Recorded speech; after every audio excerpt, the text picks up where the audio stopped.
Let's talk about Marxism, dialectical materialism.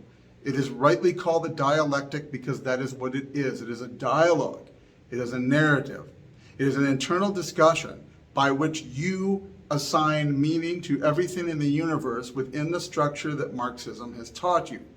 If the entire universe is about a struggle between the bourgeoisie and the proletariat, if everything can be characterized that way, then everything you experience, you will learn how to slide into that category. Now, that makes it not an objective scientific model. It isn't like looking at the objective characteristics of animal species or animals and dividing them by genus and species and phylum. Rather, it's looking subjectively and by your interpretation, putting things into categories without objective facts. Truly, this is what makes Marxism really a cult. If you haven't seen the film Donnie Darko from the year 2000, I highly recommend it. It's a great film. But for my purposes here, it's important because in that movie, in that story, Patrick Swayze plays a cult leader, well, a self-help guru. He's written books within the fictional universe on this topic of fear and love. He says everything in our life can be understood on a spectrum from fear to love. Except that that's not correct, and our protagonist, Donnie Darko, brings it to his attention. Certainly, fear and love are very powerful emotions. Certainly, there's a lot of things that we do or don't do out of fear, and love can often be the cure for that fear, but not every time, not in every place, not in everything. And so they go through this exercise of putting everything on the marker board, on the bulletin board, in the order of where is it on the spectrum of fear and love, and it's all hogwash. Now, you can believe that, you can buy his books, you can believe this and look at your life that way, but in an objective sense, it is not real. It is your subjective interpretation of the events of your life. This is precisely the sort of narrative that Marxism is. Looking at the universe and looking for bourgeoisie and proletariat forces and seeing them in conflict with one another. You can find it because you are looking for it. So completely without empirical evidence, without any sort of subjective, objective standard, you can subjectively ascribe meaning to things that may well be erroneous. One of the interesting things about how this works is, of course, it's pathological in a sense. At its worst expression, it is indeed everything in the universe is someone else's fault. Everything is being done to you by the bad guys who we will scapegoat and we will go after them. This is the essence of the Marxist dialectic. The people at the top, the bourgeoisie, the people with money, power, influence, insert in empty space, they are the ones that are causing all of your problem, your oppression, your poverty, your lack of education, whatever. It's very convenient, except it is not convenient. So what happens over a period of time from the foundation of Marxism, which is really, there's a lot of this in the ancient world, this really kind of starts, and late medievalism, Renaissance era, but it doesn't really become a thing. Karl Marx really is the systematic theologian of this false theology, so it doesn't really get going into full swing under the name Marxism until the 19th century. And what it essentially is the same sort of scapegoating. In all of the decades since it was first spread, you notice that policies, politicians, political figures have adopted this sort of view of the world, and the Great Society, the welfare state, a lot of things we've seen in America and the West are rooted very much in this Marxist idea. These people are oppressed, it's unjust, it's unfair, it was done to them, social justice, a false concept. We're going to lift them up by giving them a little boost and then they'll take it from there, except it never, ever, ever works. It always ends up being extraordinarily destructive to every community, every group, every people that you impose this on. It is absolutely destructive and it only makes things worse. But because it has this cult-like position in the minds of its adherents, because they want to believe it, it is unquestionable. That's why we've seen the spread of Marxism throughout culture, even as the policies have repeatedly and epically failed. So it's not enough now then to say bourgeoisie and proletariat in the classic Marxist, Leninist, Stalinist sense. If you pursue those policies, if you create the welfare state, you give away other people's money, you use other people's property to fund other people eating and getting an education, and it does not reach the desired outcome, the logical person, the person that's looking at the universe and dividing up phylum and genus and species by objective characteristics, that logical person says, Marxism doesn't work. It can't be true. We've interpreted the world this way, but the things we've done to stop it has not resolved in the proper outcome. If you're treating a disease and the treatment is not working, the conclusion must be that you're using the wrong treatment. But rather, Marxism says, well, we're looking at the wrong disease. This is why progressively over time, the Marxist dialectic expands out. It franchises. It isn't just money. It isn't just the old aristocracy versus the peasants. It spreads out to be, well, people in power. We think in power terms because it's the Western world. That must mean white, Christian. But that's not enough. Time goes on. It's got to be sexuality. It's got to be sexual choice. It's got to be absolutely anything except that Marxism is a lie. So in the broad scheme of things, what Marxism now is doing is looking constantly for new scapegoats and or more often highlighting those scapegoats more, intensifying attacks on existing scapegoats.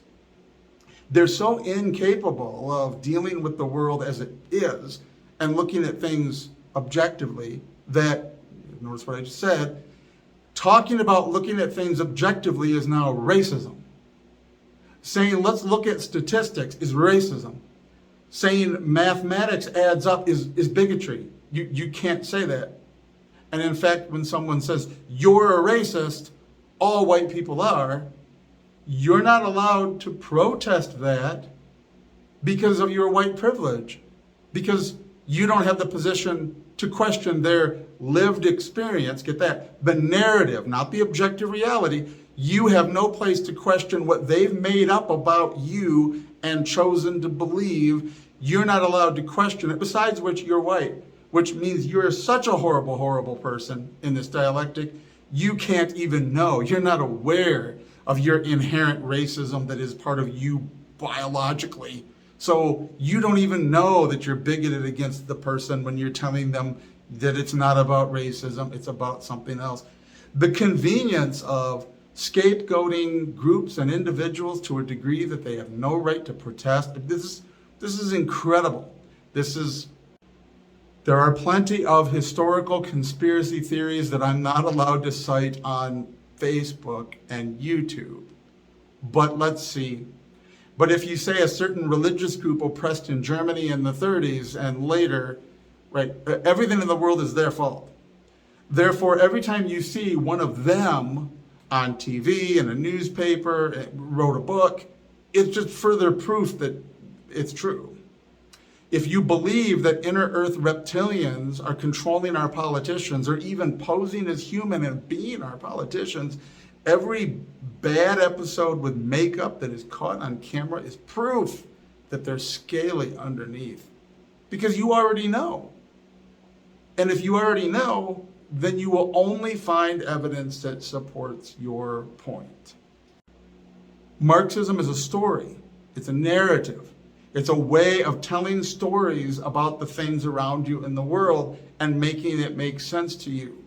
But it's also very, very poisonous. This is what makes this a cult. It's not just innocuous. It's not, well, that's their opinion. That's their way of looking at the world.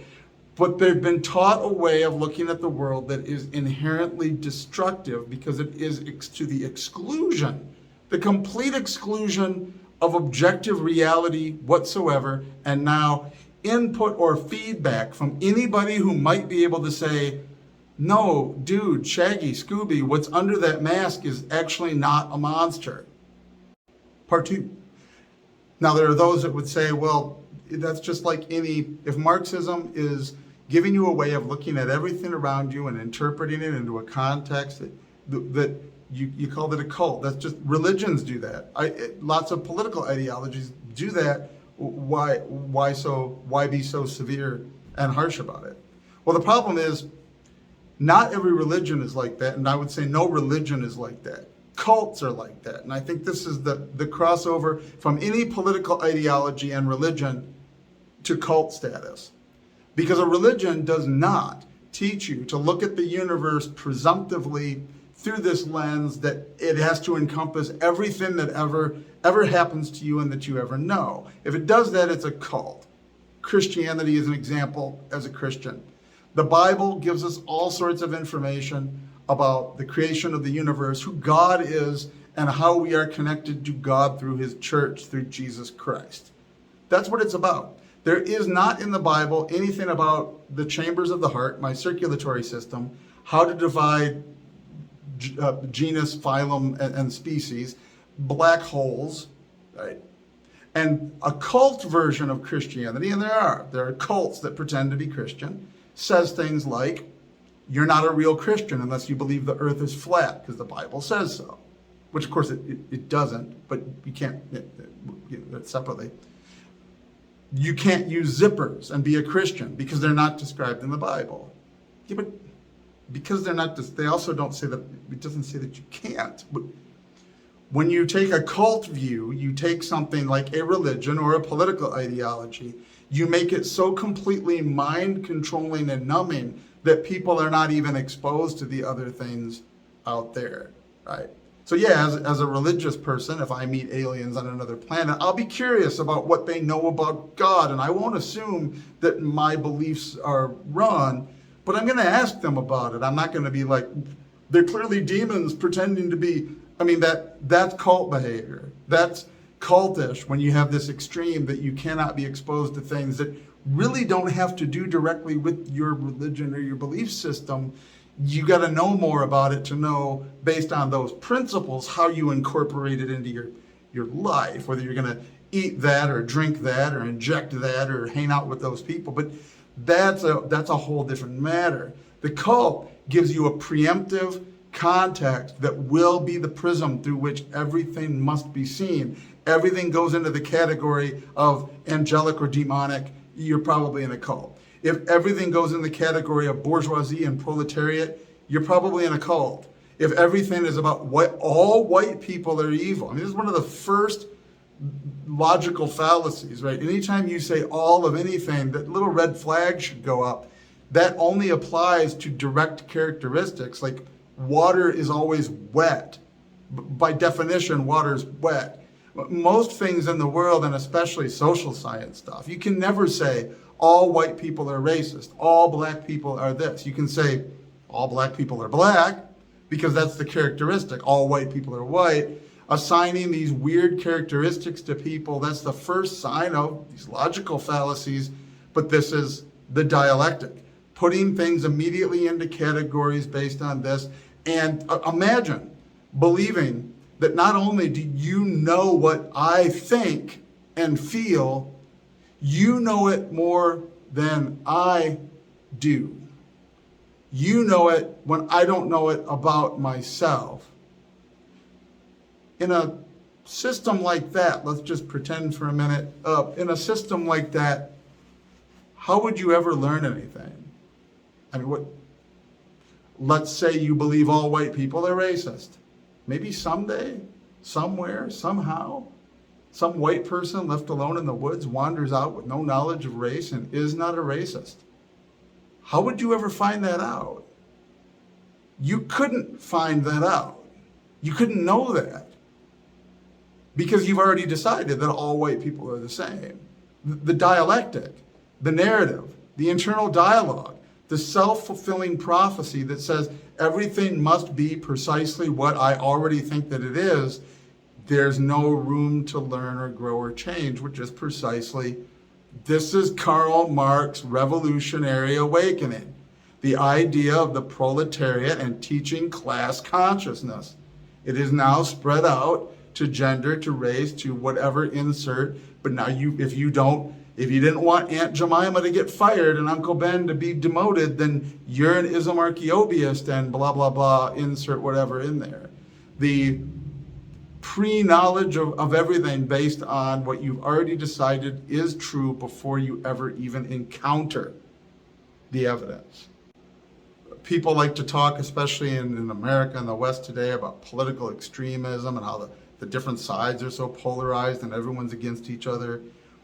It is literally impossible to have a discussion with a Marxist because they already know that you're wrong. They know that facts don't matter, that math is racist, that the idea that there's an objective reality is racist, biology is racist, God is racist, anything naturally occurring is racist. You are already a racist based on your skin color. Imagine you're able to be judged and devalued as a person and your opinion because of your race. Marxist approved because that's what it's got to do to silence you and scapegoat you. Incredible stuff. Why is everything so polarized? Because you literally cannot talk to liberals. You literally cannot talk to anybody infected with this Marxist, and this is a mental infection, until they learn something objective enough hits them in the face, something massive happens, something akin to a religious conversion, because they're already in a religion and they need to leave it for either not or for something else. Right? Until something shakes up that religious passion that they have, you're not going to discuss facts with them. And this is what makes everything about the debate unequal. And I say this all the time. Traditionalists and conservatives, we love sharing those memes about what hypocrites the left are. But they're not really hypocrites. They're totalitarians. You get it? They believe that everyone on their side is right and cannot be wrong, and anyone that disagrees with them about anything at all is an evil, hateful bigot and must be destroyed. They don't believe that you should have free expression. Only their people should. They don't believe you should have freedom of speech. Only their people. Ultimately, Marxists don't believe that you have the right to live. You go to a camp and be worked to death because you're an evil, hateful oppressor. You can be locked in a labor camp in Siberia, working to death for the Soviet Union, and you're still the active oppressor because it's all in their head. Boy, you see I get worked up. That's a sermon for the day. So absolutely, the political spectrum is more polarized than ever. Absolutely. You can't have civil discussion. You can't have civil discussion with Marxists, because they already have disqualified you, devalued you, already devalued any opinion or anything that you might say. Everything is attached that you believe in, say, to an Ismarchiobia, and then they throw a fit because you won't renounce racism. You keep moving the football. We have no idea what that even is anymore. It wasn't too many years ago that was sort of the buzzword that pummeled people into silence. Everyone was scared to death of being thought a racist. And I think now most people, anyone remotely conservative is at a point now where they're like, I don't care. I miss Aunt Jemima. I won't buy anything from that company till she's back. Marxism is literally so twisted. They fired a black woman who's been on this product for 100 years. They fired her for her race. I'm the guy that would have bought the syrup. What the literal Hades. But that's the craziness of the dialectic. Ultimately, the real danger is the loss of the scientific method. And I mean that in a more general sense of how we've learned to do it in the West. Not all of us are going to sit down and chart out genus and species and phylum. I don't know why I'm stuck in that rut today. It's just a good example. But nevertheless, we come from a culture and a history that says, analyze something, figure out what actually happened, assume makes an ass out of you and me. Let's look at something. Let's look at the statistics, the math, we don't know how to deal with, cannot confront or incorporate an ideology that rejects all of those things outright because it already knows what we believe and will tell us what we believe and put us in our place for things we never believed, judge us even unto death after enough ostracization, because it already knows by knowing absolutely nothing about us except the scapegoating of the cult ideology. This is the real danger. It poisons the intellect. Not only is it going to lead to everybody that knows better eventually being slaughtered, because this happens in every single communist country. So people out there shaking their heads, oh, it's hyperbole. Every single communist country, look at Twitter, how many conservatives and traditionalists, their death is called for every single day. And that's okay. That doesn't violate any community standards. That's free speech, you see, but not anything else. The ultimate outcome will be people who know how to think for themselves being purged. Then you have a society of an overwhelming, monolithic, ideologically driven monopoly like Brave New World or 1984. Anyone that comes to their senses and starts to doubt the narrative will then be conveniently identified and removed, because there are only going to be so few of them at a time that figure it out. And the rest of the society will be trapped in this. And ultimately, the bad guys in this, the Marxists, end up eating their own, because eventually they run out of people. Once you've murdered all the white people in the Western world and completely gone over to whatever is left, who are you going to blame? When the only remaining Christians are the far left lesbian female pastors with the rainbow flag, will you blame them? Maybe you will. And then when they're all dead, who are you going to blame? See, the dialectic requires a scapegoat. There is no end to the permanent revolution. That is built into the ideology to be that way. The ever perpetual revolution towards a purer and purer socialist utopia. In the end, the last 3 living people on earth will try to kill one another over who is ideologically pure. That's the outcome of Marxism.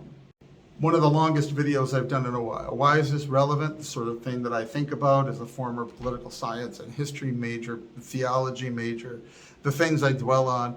These are the things that form my opinions. Now, with the way that changes have been made to YouTube and Facebook and feeding these short 30-second reels on YouTube, I think they can be a minute, but then Facebook doesn't promote it the same way. There's a drastic difference in traffic on channels. I've gotten a lot better at making short little snippets, but they come out snarky. And of course, I can be snarky. I have no problem with that. But they don't come out with a whole picture. And I wanted to have something longer. It says, look, this is the danger of cultural Marxism. This is the danger of the Marxist dialectic. This is why it matters. This is why taking Marvel Comics characters like She-Hulk, who was a powerful, independent, strong woman hero, and making her give sermons about what a victim she is, because it's got to fit the dialectic. And this is the real thing about woke. To be woke is to be a Marxist. All of the woke material being produced carries the Marxist dialectic. That's what makes it woke. That's why people like me cringe when we watch it, because we recognize right away when the formula is so propaganda that you literally know who you know the people, you know in advance what's going to happen, who the good guys and bad guys are. I didn't even have to watch Moon Knight. I saw the previews. Oh, look, there's the strong independent woman that's going to lead him around by the hand and give lectures about feminism, because it's in everything. And it's not just being disingenuous. The Marxist who wrote it looks at the world that way. This is why they write characters like turning the Scarlet Witch into a horrible villain that enslaved an entire community, but it's okay because her feelings were hurt. That's Marxist thinking. Her oppression outweighed any vague white bourgeoisie idea of right and wrong. Her oppression allowed her to do that to anybody. Any of those people, there are no innocent bystanders. You're either with the revolution or not. That's their worldview. So their idea of right and wrong is skewed, their morality is skewed, and they already look at the universe through this prism. They're not able to write a story set in our universe without it looking like that, because they're trapped in it. The idea of a more complex and nuanced society that actually does not always fit any particular dialectic it's beyond them. All right, I think I've ranted on long enough. So in the future, look forward to more short reels and snippets by me as they come to me. It seems to be working out. And again, I don't do this because I want to build up my ego, though I won't pretend that I don't enjoy seeing it click up the number of views. It's like, cool, I feel like I'm useful. But I really want my ideas and thoughts about these things to be out there in cyberspace and to not be deleted, because the internet never forgets. So that someday, when the Borg collective has plugged us all in because Marxism has won, it can be infected with my free thinking ideas about why it is wrong. And these days, social media posts, more and more thanks to TikTok, which I don't use because the rest of the internet's communist enough. I don't need to deal directly with the Chinese Communist Party. But the internet is more and more going towards visual, audio, the brief snippets, the little video clips. We stopped reading long posts a couple of years ago. I mean, I get tired. I don't like math too long. I'll skim it. I think we're getting to a point as a culture where in the future, all social media posts are going to be videos like this. Well, they'll be 30 seconds or less, but we'll be doing these video dialogues. So trying to get adjusted to it. But I thought a couple of longer ones to give more context to what it is that I like to do on my channel would be suitable. Let me know what you think below. Stay away from Marxism. Read Thomas Sowell. Peace and long life.